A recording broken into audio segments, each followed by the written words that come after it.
안녕하십니까. 오늘은 그 꽃눈에 대해서 좀 말씀드리겠습니다.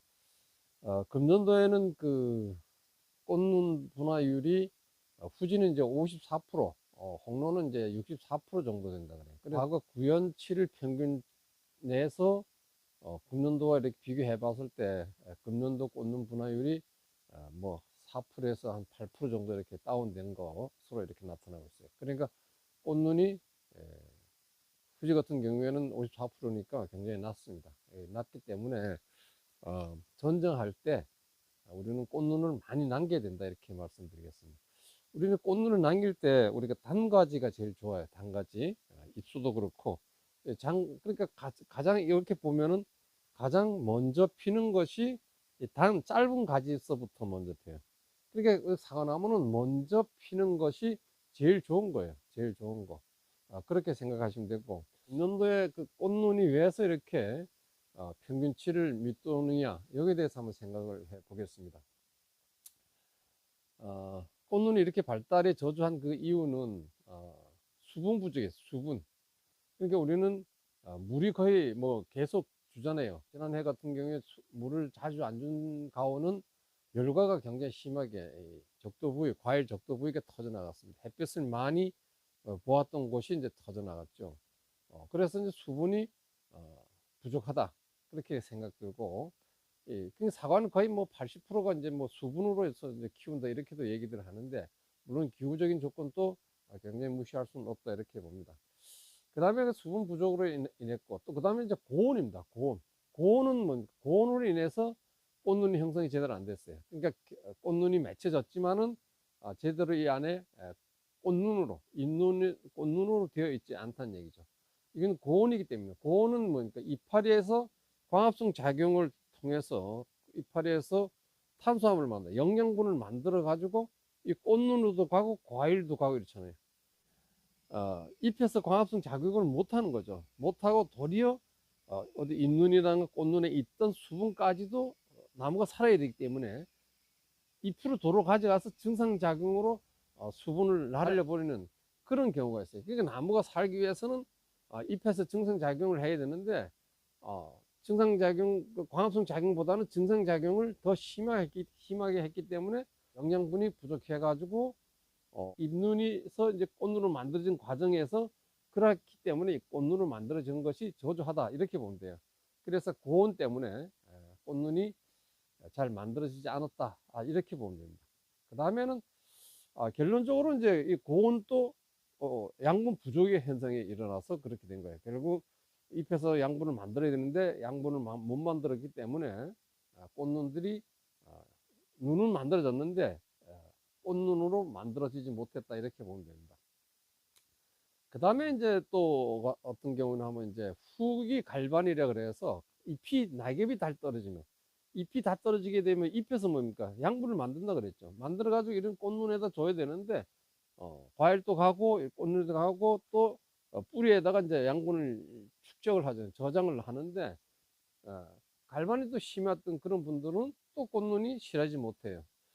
그리고 전체적으로 봤을 때는 요 가지가 이거 좀 군데 여기 전부 다 가늘어요. 보니까 가늘고 꽃눈 또 약하고 이런 경우가 있어요. 요거는 햇빛을 많이 번기기 때문에 이렇게 보면 전부 다 굵게 보이죠. 굵게 보이는데 꽃눈이 아주 가늘게 또는 꽃눈이 아주 작게 이렇게 만들어져 있어요. 그런 같은 거는 왜서 그런지 제가 이제 설명을 좀 드리겠습니다. 우리 보통 보면 이 꽃눈이 만들어지는 시기가 여기 꽃눈이잖아요. 요 인편이라 그러는데 여기 만들어지는 시기가 우리가 6월 달부터 만들어져요. 5월 말에서 꽃눈 분화를 유도하고 6월부터 만들어져서 그것도 역시 꽃눈이 일찍 만들어지는 꽃눈이 제일 좋은 꽃눈입니다. 그래서 요 옷을 만들어질 때 처음에 만들어질 때는 여기 이제 7월에 7월 달에 요 꽃눈이 조그맣게 만들어졌는데 그 안쪽으로 요 눈 안쪽으로 꽃받침이 먼저 만들어져요. 그 다음에 8월 달에는 꽃잎이 만들어지고 그 다음에 9월 10월에 수술이 만들어져요. 수술이 만들어지는 시점이에요. 그때 이제 고온기가 왔거나 아니면 비가 많이 오거나 이렇게 되면은 암술 수술이 못 만들어지는 거예요. 못 만들어지니까 잎눈으로 그대로 유지되는 거죠. 꽃눈으로 만들어지지 못하는 거죠. 그래서 금년도에도 이제 그렇게 고온 현상, 그러니까 수술과 암술이 만들어지는 시점, 그 시기에 이제 지속적으로 그 고온 현상이었어요. 뜨거웠잖아요. 날씨가 엄청 뜨겁잖아요. 그 다음에 이제 또 잦은 강우, 또 이 비가 많이 와도 또 이게 안 돼요. 그래서 그런 비로 인해서 잇눈이 꽃눈으로 만들어지는 과정에서 꽃눈을 만드는 게끔 에너지를 주지 못한 거죠. 2%만 이제 성장했다. 그렇게 보면 돼요. 끊어 보면은 여기 이제 부처님이 앉아 있는 모습이면은 이제 꽃눈이고, 그냥 쭉쭉 나와서 이렇게 있으면 그게 잇눈이 잇눈. 그리고 요 하나를 한번 끊어 보겠습니다. 잘 드는 가위를 가지고 끊으면은 잇눈인지 꽃눈인지 알 수가 있어요. 요거는 꽃눈이네, 꽃눈. 여기 보면은 요 위에 조그만 게 이렇게 앉아 있죠. 예, 이렇게 부처님 모습으로 이렇게 앉아 있어요. 예, 요 꽃눈, 꽃눈. 이게 쭉쭉 나가, 볼지 이렇게 꽃눈입니다. 그렇게 끊어봐서 알 수 있는데 분할이 얼마큼 되는지 이렇게 뭐 몇 군데 뭐 이게 학자들이 또 이런 연구소 이런 데서 해가지고 꽃눈 분할이 얼마다 그러면은 거기에 따라서 이제 전정을 이제 하시면 돼요. 그래서 이제 그렇게 이제 전정하시면 되고, 올해는 꽃눈이 54%, 후지가 54%다는 것을 인지하시게 하면 돼요. 그러면 꽃눈을 만드는데 어떻게 해서 잘 만드느냐, 여기 중요하죠. 지금 오늘 내가 얘기하는 것은 꽃눈 만드는 방법에 대해서 말씀드리겠습니다. 일단은 이게 이제 나무라고 보면은 우리가 세정방충이라는 거 보면 저는 뭐 네, 측지만 유인해서 측지, 이게 지금 이대로 있잖아요. 이게 다 이게 뭐, 그러니까 그 예전에 우리 이쪽은 뭐 사과 심은 지 얼마 안 돼 가지고 전부 다 이게 측지가 이렇게 돼 있다면 이런 거 자체를 전부 다 이렇게 유인을 전부 다 했어요. 물론 이건 유인하면 이게 이만큼 크진 않죠. 더 낫긴 나요. 낫긴 낫는데 저는 그렇게 안 하고 이렇게 해 가지고 이게 측지만 이렇게 나무를 쓴 걸 이렇게, 요 니콘의 법칙을 해요. 당겨서 뉘어 주기만 하면 이렇게 컸을 때 이게 뉘어지지 않다면 여 밑에 끊어 가지고 이렇게 뉘우면 돼요. 이렇게 이것만 눕혀주면은 전부 다 가지에는 과일이 달래요, 이게. 그렇기 때문에 나는 요것만 하는데, 측지만 눕혀주고 나머지는 이거 안 이렇게 유인을 안 합니다, 이거 전부 다. 그렇게 해서 요건 이제 수평으로만 유인해주면은 다른 결과지들은 자동으로 꽃눈이 만들어져요. 요것을 니콘의 법칙을 하는데, 많이 휘울수록 과일은 더 많이 달리죠. 아주 이렇게 하면 여기 또 이렇게 도장지가 확 올라갈 수 있어요. 그래서 수평 또는 수평보다 약간 하향 정도로 누벼주면은 우리 세정방충에서도 우리가 과일 다 달리는데, 우리가 보통 밀식 이것은 그냥 직결지로 달기 때문에 이게 많이 나무 이렇다 하면 이게 뭐 과일 달못해요. 그냥 이렇게 유인 안 하도, 요새는 유인을 안 해도 돼요. 저도 뭐 유인 안 하면서 지금, 원래는 뭐 유인하는 게 너무 일이 많기 때문에 수세를 약하게 키워서 계속 뭐 과일 달아먹고 있습니다만은, 이제 밀식이라든가 뭐 다추위라든가 이것은 뭐 유인이 없어진 겁니다. 그러니까 굉장히 재배하는 데는 굉장히 편리하지만은 그게 이제 뭐 한 10년 정도 이렇게 지나고 한 15년, 12년 정도 돼까지 어떤 뭐 키우면서 문제점이 있는지 단점이 어떤지 보완할 수 있는 것이 어떤 것인지 연구한 결과가 없어요, 아직. 그래서 물론 뭐 우리는 도전하는 의식으로 저도 이제 올해 다축을 이제 심으려고 합니다. 그런데 꽃눈을 만드는 것은 우리 세정방충이 때에는 가지를 유인해 준다. 이렇게 이제 일단 첫 번째로 이해를 하시면 돼요. 그 다음에 이제 꽃눈을 만드는 거, 꽃눈을 이제 만들기 위해서는 또 어떤 방법이 있느냐. 수세가 아, 세다 이러면 생장 억제제를 쳐요. 생장 억제제, 오옥신이라든가 지베릴린 이러한 약제를 살포해서 이거 신초들을 못 자르게 한 거예요. 못 자르게 하면 꽃눈이 만들어져요. 그러면 비비풀이라고 있죠. 비비풀 약제. 그런 약제도 또 이런 신초 생장을 억제시키는 거예요. 못 크게. 근데 그것도 그 시기별로 치고 또 이따가 또 치고 이런 시기를 잘 맞춰줘야 돼. 그렇게 해주면 이 나무가 못 크게 하니까 꽃눈이 만들어져요. 꽃눈이 만들어지는데, 이 꽃눈이 이런 신초를 또 못 자라게 하니까 꽃눈 또 만들어지지만은 과일은 더 크게 하는 영향이 있어요. 그렇게 이해하시면 돼요. 그 다음에 이제 우리가 너무 세력이 세가지고 꽃눈이 또 안 올 때가 있잖아요. 그때는 이제 환상박피라는, 환상박피. 수피를 이렇게 오래 끊어내는 거죠. 이렇게 수피를 끊어내 가지고 양분이 공급이 제대로 안 될 때, 그러니까 물만 올라오고 다른 양분이 올라오는 것을 못하게 끊어주는 거예요. 그렇게 해주면 이제 이 나무가 이제 그건 이제 5월 달 6월 초에 해주면은 이제 꽃눈 분화가 이제 6월 달부터 오니까 이 자람이 없게 되면서 꽃눈을 이제 6월 달부터 꽃눈을 분화를 돼요. 그렇게. 그러나 환상박피라든가 뿌리를 뭐 끊어주는 당근이라든가 이런 것은 해주면 사실적으로 저는 한 번도 안 해봤는데 그렇게 해주게 되면은 6월에 준드립 현상이 일어날 수도 있어요. 왜 준드립 현상이 일어나나 하면은 영양분이 뿌리를 끊어주면 그만큼 그때 거기서부터 영양분을 못 가게 하는 거잖아요. 완전히 차단시키 영양분을 확 뺏어버리는 거예요. 그 나무는 영양분이 계속 필요해요. 먹으려 하는 거죠. 근데 영양분이 그만큼 없어지니까 뭡니까? 나무가 과일에서 영양분을 많이 소비를 하는데 과일을 주지 않고 나무가 살아야 되잖아요. 일단은 나무가 살라 하는 게 우선이에요. 나무의 심리를 보면. 그러니까 과일한테 영양분을 안 주니까 과일이 떨어지는 게 이게 바로 준드립입니다. 준드립. 그래서 어, 그러한 이렇게 세력을 세지 않게 키우려 하는 것은 우선 대목 노출을 해야 돼요. 대목 노출은 우리가 후지는 20cm잖아요. 20cm.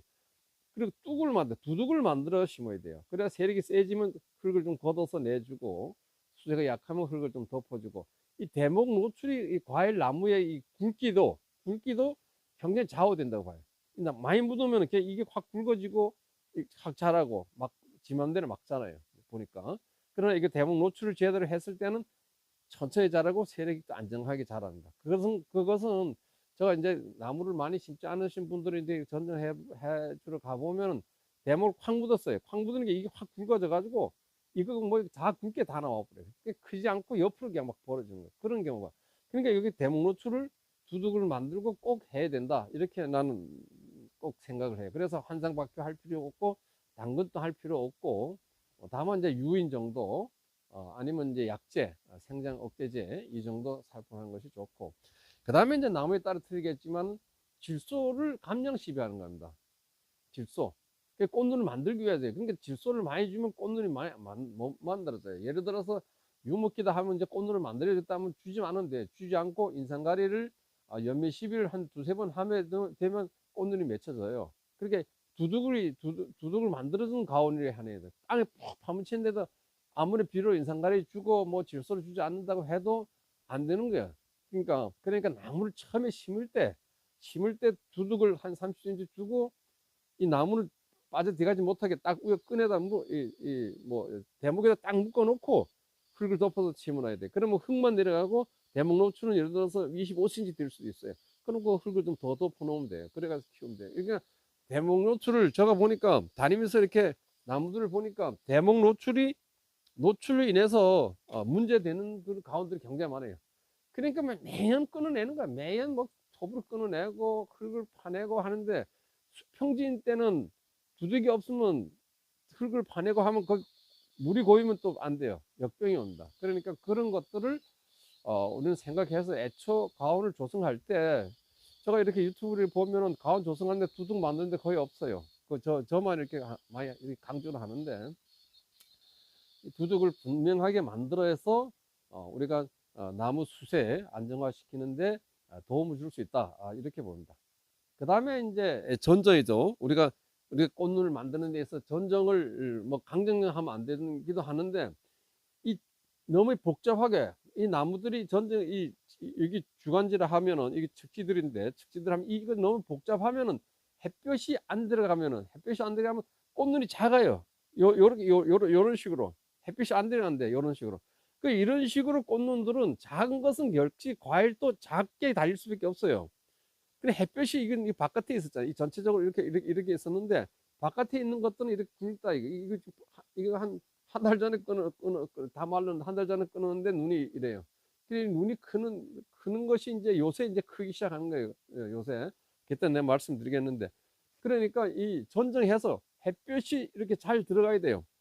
햇빛이 나무에 잘 들어가야만이 꽃눈들이 이제 굵게 이렇게 잘 자란다는 거죠. 그래서 햇빛이 수광률을 높여줘야 된다. 이렇게 말씀을 드리겠습니다. 그 다음에 관수예요. 관수. 나무가 이제 물은 항상 필요하잖아요. 우리가 그래서 보통 물을 주는데 사양토일 때는 뭐 4일에서 5일 한 번씩 그냥 푹 주는 거예요. 그 다음에 뭐 사질토도 있고 한 7일, 뭐 전질토 이런 거는 한 9일 정도, 9일에 한 번씩 주는데 그 가운데 판단하셔가지고 흙을 푹 줬을 때 뒤에서 꽉 덩어리가 이렇게 묵히면 이게 푹 좋은 거예요. 그러면 이제 요 한 뭐 4일이면 4일 있고 5일이면 5일 있고 그렇게 많이 이게 이렇게 죽히지 않으면 더 팍 줘야 되는 겁니다. 그렇게 물을 그렇게 주시면은 그렇게 물을 많이 안 줘가지고 지난해 우리가 저기 그 열과 현상이 있는 거, 퍽 터지는 거, 이 햇볕이 쪼였던 곳이 많이 터졌어요. 햇빛이 쪼여갖고 세포 조직이 약화됐는데 그다음 수분이 막 증산작용을 가져갔다가 다시 물이 들여차니까 팽창되니까 거기에 다 쳐졌습니다. 그럼 다 이유가 있어요 보니까. 자, 하여튼 그 물 주는 건 사과나무에 물 주는 건 아주 신경 쓰셔야 된다 이렇게 말씀드리고. 그다음에 이제 조기 적과래, 적과. 우리가 내년도 꽃눈을 만들 때 만들어지면서 과일이 너무 많이 달려 있으면은 저기 꽃눈이 많이 안 만들어져요. 왜냐하면 그 이제 작은 과일이 많이 달려 있으면 과일 안에 있는 씨앗들이에요, 씨앗. 거기에 씨앗에 지베린이 생성돼요. 지베린은 내년도 꽂는 분할을 억제합니다. 그러니까 과일 수를 최소한 적게 해야 돼요. 그래서 5월 30일 기준합니다. 책에도 5월 30일 기준하러 나왔더라고요. 5월 30일부터 꽂는 분화가 유도된다 했으니까 5월 30일까지 유도가 잘 되게 하기 위해서 사과를 120%만 남기고 따줘야 돼요. 그 다음에 이제 나머지 20%는 천천히 뭐 벌레 먹은 거라든가 너무 속어라든가 이렇게 나중에 따주시면 돼요. 그러니까 120% 정도는 5월 30일까지만 달아주면은 뭐 지베린 생산이 많이 돼갖고 과일 내년도 꽂는 분할을 억제하는 하진 않을 수 있다. 그러니까 그 정도 120% 정도는 과일 달아줘도 내년도 꽃눈은 어느 정도 만들어준다 이렇게 보면 됩니다.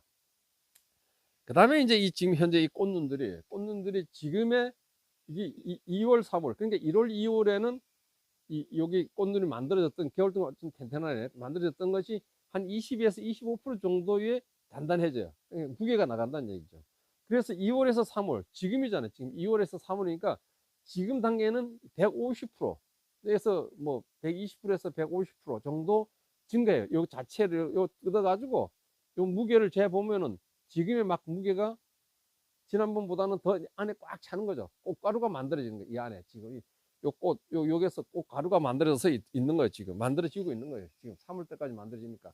그래서 여기 무게가 단단한 게 무게가 그렇게 120%에서 150% 정도의 뭐 한 달 전보다 무게가 더 나간다. 이게 단단해지고 아무튼 크기도 좀 크겠죠. 무게도 그렇게 나가니까 그렇게 나간다 이렇게 보면 되고. 그 다음에 꽃눈들이 꽃이 우리가 꽃이 필 때 요 중에서 제일 짧은 가지부터 먼저 펴요. 짧은 가지. 근데 먼저 피는데 이렇게 제대로 안 된 것은 이제 제대로 안 되는 거예요. 이런 것은 얘기 아니고 같은 값이면 같이 꽃이 잘 된 값이면 가장 짧은 여기 신초 끝에 여기 짧은 거일수록 먼저 펴요.